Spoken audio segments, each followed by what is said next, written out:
A pequena cidade de Ibiúna parecia suspensa no tempo, isolada do mundo por densas florestas e montanhas que formavam uma barreira natural contra o progresso. Seus moradores viviam em um ciclo de rotina, ignorando os segredos sombrios enterrados nas sombras. Era o tipo de lugar onde coisas horríveis poderiam acontecer sem que ninguém notasse ou talvez preferissem não notar. Tudo começou em uma noite de lua cheia, quando os gritos dilacerantes de um caseiro solitário romperam o silêncio habitual. Seu corpo foi encontrado na manhã seguinte, mutilado de maneira antinatural. Os olhos haviam desaparecido. A carne parecia ter sido arrancada a dentadas, e ao seu redor havia pegadas que não pertenciam a nenhum animal conhecido. Benício Souza, um garoto de 14 anos confinado a uma cadeira de rodas desde um acidente de carro, era o tipo de pessoa que os outros evitavam olhar diretamente. Havia algo nos seus olhos cinzentos, talvez um reflexo de tristeza misturada com uma curiosidade intensa, que fazia os adultos se sentirem desconfortáveis. Ele passava a maior parte do tempo na varanda de sua casa, observando o bosque que cercava sua chácara. Era ali que ele sentia uma presença constante, como se algo o espreitasse.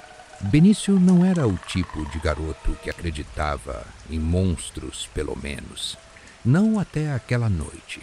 Era outubro e as noites estavam ficando mais longas. Benício estava sozinho em casa. Sua mãe trabalhava em um turno noturno no hospital da cidade. Ele ouvia o vento uivar através das frestas das janelas quando algo chamou sua atenção. Um barulho baixo, como o estalo de galhos sendo esmagados sob peso.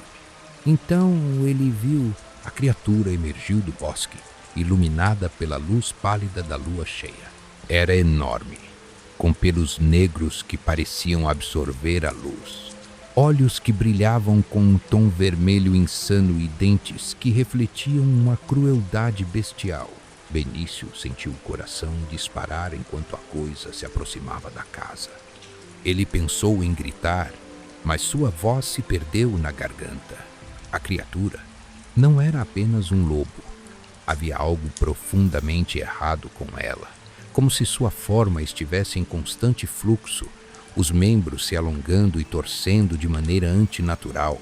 Quando ela ergueu a cabeça para soltar um uivo, Benício percebeu algo. Gravado em sua testa, com cicatrizes profundas, estava um símbolo que ele reconheceu de um livro antigo que sua mãe mantinha escondido. Era um símbolo de invocação. Benício sabia que correr não era uma opção.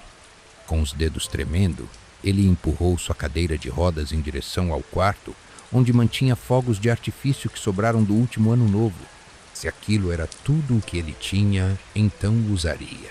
A criatura arrombou a porta da frente com um golpe de suas garras. O som da madeira se partindo ecoou pela casa. Benício esperou, escondido no canto do quarto, segurando um isqueiro em uma mão e um rojão na outra. Quando o monstro entrou no quarto, sua respiração quente e fétida, preenchendo o espaço, Benji acendeu o rojão e o lançou. A explosão fez a criatura recuar, mas não o suficiente. Agora, seus olhos estavam fixos nele, não com raiva, mas com algo pior. Uma fome insaciável. O monstro atacou, derrubando Benício da cadeira. As garras atravessaram seu ombro, arrancando carne, e ele gritou. Mas, no desespero, Benji conseguiu acender outro rojão e enfiá-lo diretamente na boca da criatura.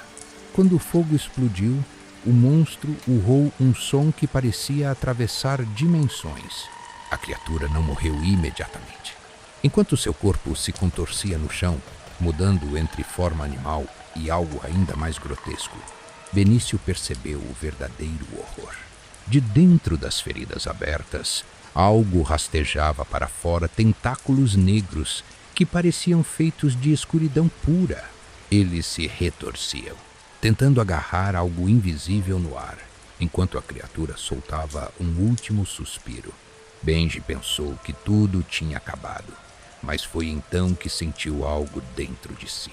Uma dor lancinante atravessou seu peito, e ele percebeu que parte da criatura havia entrado nele. Não era apenas uma mordida ou um arranhão, era como se algo tivesse sido transferido. Ele olhou para suas mãos e viu que sua pele começava a escurecer, pequenos tentáculos emergindo sob a luz da lua cheia. Ele gritou, mas ninguém ouviu. Agora, ele era parte daquilo que havia tentado destruir. Meses depois, Ibiúna estava mais silenciosa do que nunca. As mortes cessaram, mas o bosque parecia mais vivo, mais faminto. Na noite de lua cheia, uma figura podia ser vista na beira da floresta, um garoto em uma cadeira de rodas, observando a cidade com olhos que brilhavam em vermelho intenso. Ele esperava pacientemente pelo próximo chamado da lua.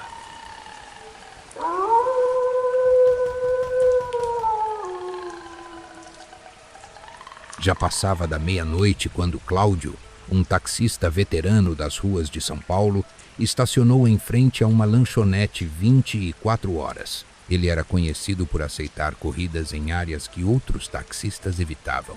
Gostava de se considerar corajoso.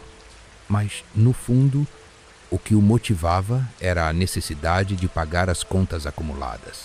Naquela noite, a lua cheia dominava o céu, iluminando a cidade com uma luz fantasmagórica. Cláudio tomou um gole do café barato que havia comprado e suspirou. O turno estava sendo estranho. Poucas corridas, clientes apressados e um estranho silêncio que parecia envolver as ruas normalmente caóticas. Ao retornar para o carro, seu rádio estático deu sinal de vida. A voz no outro lado avisava sobre ataques misteriosos ocorrendo nos bairros mais afastados. Animais selvagens, dizia o boletim, embora as descrições das vítimas sugerissem algo mais macabro. Cláudio ignorou o aviso, convencido de que era apenas sensacionalismo. Mal ele ligou o motor, um homem alto, de cabelos desgrenhados e vestindo roupas esfarrapadas, apareceu do nada e bateu na janela do passageiro. Ele parecia nervoso, olhando para os lados como se estivesse fugindo de algo. Com uma voz rouca, pediu: "Me leva para a Serra da Cantareira. Pago em dobro." O instinto de Cláudio mandava recusar, mas o dinheiro prometido era tentador. Ele acenou para que o homem entrasse. No início da corrida, o passageiro permaneceu em silêncio, encarando a paisagem urbana pela janela. Cláudio tentou puxar conversa. "Difícil encontrar táxi a essa hora, hein? Para que lado da serra você vai?" O homem virou o rosto lentamente. Seus olhos eram profundamente amarelos, quase animalescos. Mas Cláudio atribuiu isso à iluminação. "Apenas siga a estrada. Eu aviso onde parar." Havia algo na voz dele que fazia os pelos de Cláudio se arrepiarem. Ainda assim, ele continuou dirigindo, tentando ignorar o desconforto crescente. Durante o percurso, notou que o homem parecia desconfiado, constantemente olhando para o retrovisor. Os bairros foram ficando mais afastados e o concreto deu lugar a árvores densas. O rádio do carro zumbiu novamente com notícias de outro ataque, desta vez na região da Cantareira. Uma mulher havia sido encontrada morta, com o corpo mutilado. Cláudio não resistiu. "Parece que tem um bicho grande causando confusão por aqui. Você é da área? Conhece algo sobre isso?" O passageiro permaneceu em silêncio, mas Cláudio percebeu que ele apertava os punhos. Depois de alguns segundos, respondeu: "Às vezes, as pessoas entram onde não deveriam. O perigo não é o que você vê, é o que se esconde no escuro." Uma sensação de calafrio percorreu Cláudio. Ele não sabia se era pelo tom da resposta ou pela forma como o homem o observava, com um meio sorriso que não alcançava os olhos. Quando chegaram a um trecho deserto da estrada, o homem finalmente pediu para parar. Ele apontou para uma trilha mal iluminada que desaparecia na mata. "Me deixe aqui." Cláudio franziu o ceño. "Tem certeza? Aqui não tem nada. Apenas pare o carro." Cláudio obedeceu. Assim que o homem desceu, algo chamou sua atenção. No banco de trás, onde o passageiro estivera sentado, havia marcas profundas, como se garras tivessem rasgado o estofado.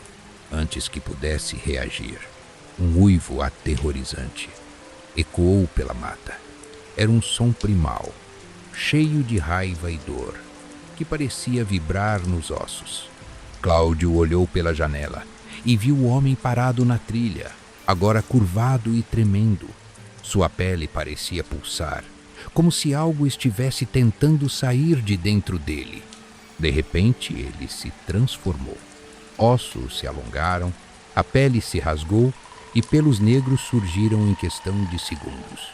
O homem agora era uma criatura monstruosa, um lobisomem com olhos amarelos brilhantes e dentes afiados. Cláudio, em pânico, tentou dar partida no carro, mas o motor morreu. O lobisomem rugiu e correu em direção ao veículo. Cláudio conseguiu ligar o carro no último segundo, arrancando em alta velocidade. Pelo retrovisor, viu a criatura perseguindo o táxi, movendo-se com uma velocidade sobrenatural. Depois de uma fuga desesperada, Cláudio conseguiu chegar a um posto de gasolina abandonado. Ele saiu do carro e correu para dentro, trancando-se em um pequeno escritório. A respiração estava ofegante e o coração parecia prestes a explodir. Os uivos do lado de fora se intensificaram, seguidos pelo som de garras arranhando a porta. Cláudio procurou algo para se defender, mas o lugar estava vazio. Quando a porta finalmente cedeu, ele se preparou para o pior. Mas, ao invés de atacar, o lobisomem parou na entrada.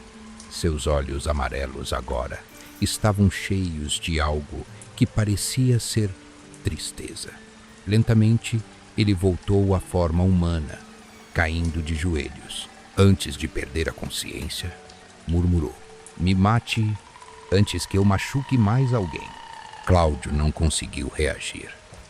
Ele apenas ficou parado, encarando o homem desmaiado no chão. Foi então que percebeu algo estranho.